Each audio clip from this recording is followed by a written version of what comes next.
Well, welcome to the podcast today, champs. If you weren't able to make the huddle today, we're going to recap that for you. I got the living legend from Wibaux County, Josh Helvik, with me this afternoon, and he's going to share a little bit about what he shared in huddle when everyone was on.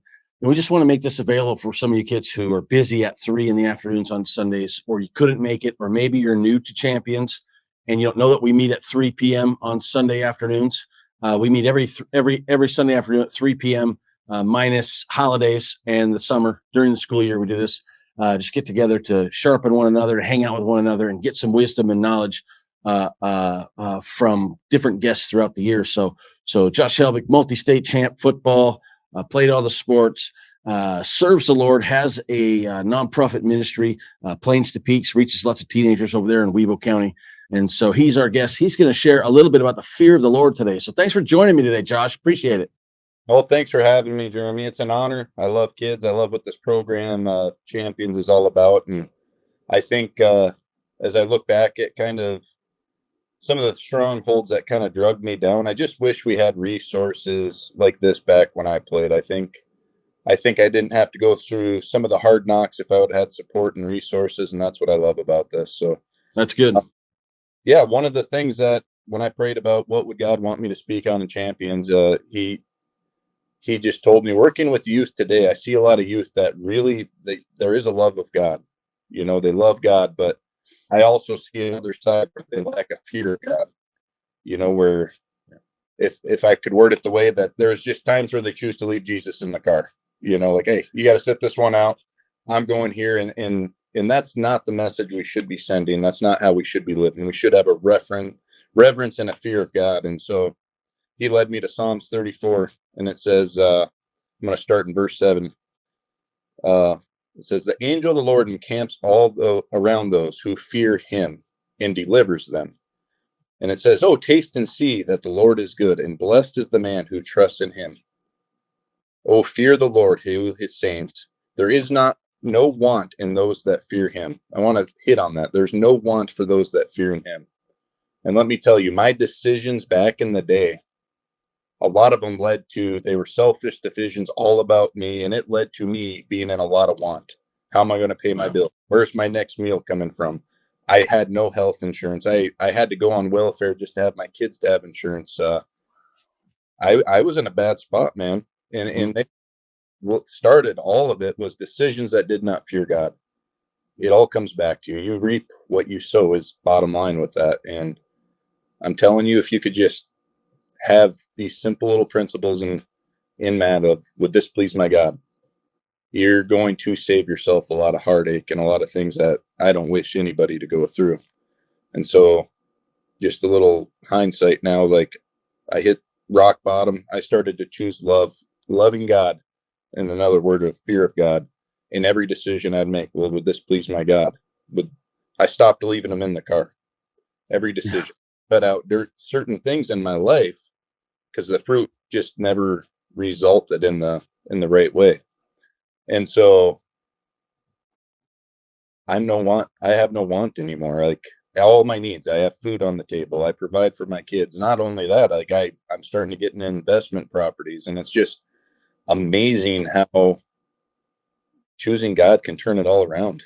Just having decisions that fear him. Don't leave him in the car. That is brilliant. Don't leave him in the car. And I made conscientious decisions where I would absolutely leave. Like I'd pull up to a situation, I'd be like, I don't know if I don't think I said these words, but I definitely thought it, like, Jesus, you need to stay in the car for this one. Like that sounds horrible, but it's true. You know, like pull up, I'd be seeing some girl or maybe to a party, be like, all right, hey, you and I will get back to where we were. You just need to stay for a little bit. And then, of course, you realize it was a bad decision and it was a cycle that's not good. Don't leave him in the car. Absolutely. Don't leave him in the car. I love it. Good bumper sticker. Yeah. And so here's the points that teaches you this Psalm 34 teaches you to walk in the fear of the Lord. And so in verse 11, it says, come, you children, and listen to me. I will teach you the fear of the Lord. And it does exactly that. Who is the man that desires life and loves many days, that he may see good? It says, here's the steps. keep your tongue from evil. You can tell a lot about a person and where they are. Do they fear the Lord and where they are with the Lord just by how they talk? Do they have faith when they talk, or do they doubt when they talk? Obviously, do they have language? There's just so many indicators in just the way they talk, whether they fear the Lord or they don't. It says, keep your lips from speaking deceit. Are you manipulating a situation? Things to ask yourself. Are you lying? Are you trying to put up an image with your words that really are false? That's not being fearful of God.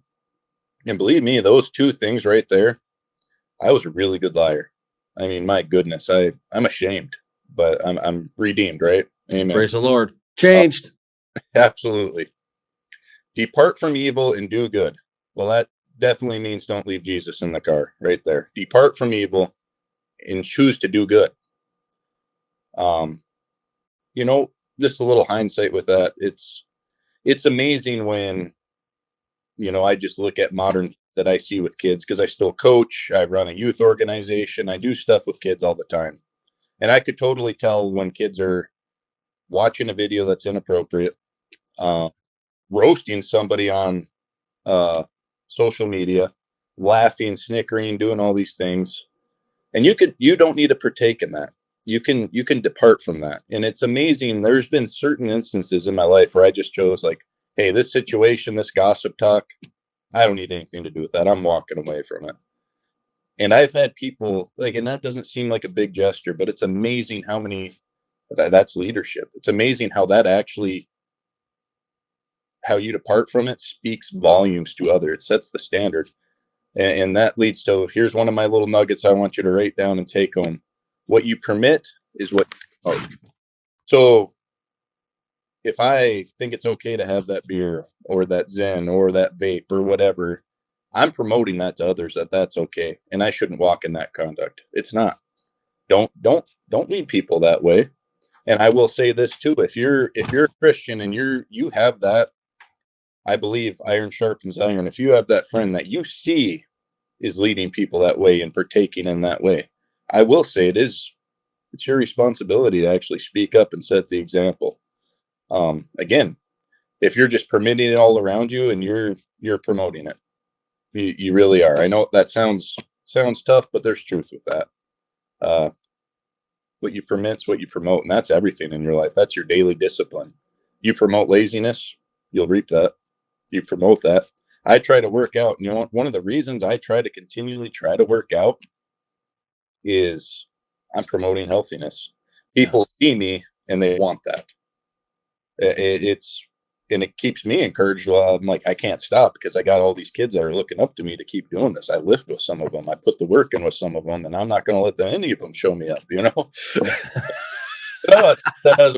I'm not saying that as a pride thing, but my goal is everybody beats me. Right? That I inspire them so much to get after it that they can move my butt at some point. Alec, my son that's 18 and a senior in high school now, he finally, and I will say I had a little disadvantage because I couldn't lift my left arm, but he finally beat me in a game of basketball, 1v1. He's been working on it all his life, and I was happy. And he earned it. I didn't just let that happen. Believe me, I ain't letting that happen, but he got me. And so your leadership and the way you conduct the daily discipline, you might feel like nobody sees you, but if you are consistent with discipline, spiritually, physically, all those things, you're promoting that. Even if you're not saying it out loud, you promote it. Showing up sometimes, showing up to church goes a long ways. And then the next word is seek peace and pursue it. Seek peace and pursue it. I said this in the regular Champions, so some of you might have heard this already, which you're probably hearing a lot of repeats. But I went golfing with Pastor Jeremy a couple weeks ago, and I was really struggling with something that I invested a lot of time, energy, and effort into somebody, and they did something that was just absolutely unthinkable. And I felt in the way not necessarily accountable, but I found myself questioning, like, is all this effort and everything I'm putting into this, is it worth it? Look at this result. This is horrible, and I care for this person that did this unthinkable thing. but I was seeking peace. So I'm like, what better to go to your pastor and another good friend of mine that I know are men of faith that can maybe encourage me. And so I in the middle of a golf scramble, awkward as can be, I was seeking peace. And I'm like, hey, I'm struggling with this, guys. And their encouragement to me is like, okay, well, if you weren't doing this, if you're ever doubting yourself and you weren't doing this, I want you to think, how many more situations would this happen if you didn't do what you did?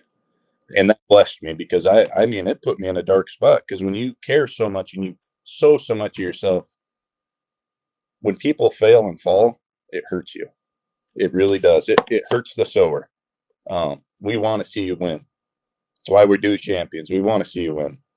We want to see you fear the Lord. And it hurts when you fall. And so also have that accountability too. Like, hey, Jeremy, Josh, champions, all these people, they invest in me. I owe it to them to make sure I'm not putting myself in this situation. You owe it to God, number one, not us. To God, number one. But we're all doing God's work, right? We're the hands, we're the feet. And so anyway, back to that. Depart from evil, do good, and seek peace. One question, and it says, the eyes of the Lord are always on the righteous. He hears your cries. And then I'm going to skip all the way to verse 19. When you walk down this faithful, disciplined, narrow road, it says that road, and it says when it talks about the narrow road, that road is difficult. It's not easy. It says very few find it, but it is peace to those that find it. And right here, it kind of doubles down on that. Verse 19, it says, many are the afflictions of the righteous, but the Lord delivers them out of it all. I've had afflictions. People come at me in ways that you just know is right from the devil. Like, are you kidding me? Like, it's unreal sometimes, because you're doing a good thing, how people will come at you. And now anymore, I know that the Lord will deliver me out of every single one of those things. I've seen it happen. It's been faithful in my life. I guarantee you, he'll deliver you. And you need to have that mindset. If you fear God, and Romans 8:28 says, he will make all things work together for good to those that love him. You'll be okay. You'll be Love okay. it. So those are my nuggets. The last one, any decision you make, ask yourself, what's the fruit of it? Yeah. What's the fruit that is going to bear if I'm faithful in doing this? If I don't leave Jesus in the car and I drive away, what's the fruit? Probably pretty good. There's going to be times where Jesus calls you to reach out to somebody that's tough, difficult, in a bad situation. The fruit might be what it needs. So ask yourself, what is the fruit? And go through life understanding what I permit is what I promote. Don't leave Jesus in the car. So Love it. Perfect. That's Psalm 34, guys. Go read it. Absolutely brilliant. Keep your tongue from evil. No deception. Depart from evil. Do good. Seek peace. Pursue it. I love the nugget you shared. What you permit, you promote. And it's all about fruit. And so take Jesus out of the car with you guys. I'm glad you all tuned in. Appreciate you for helping us out this week, Josh.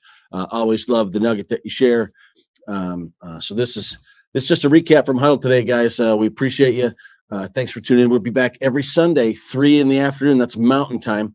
And so if you've never signed up for Champions, you want to get in the Huddle, you go to makingchampionz.com. That's champions with a Z at the end of it. There's a little register button. Put your cell phone number in there, and you'll get text. You'll get text links, updates about the Huddle, and recaps and things like that. So appreciate you guys. Have a wonderful day. Thanks a lot, Josh. Appreciate you, man. Appreciate you, Jeremy. Be blessed.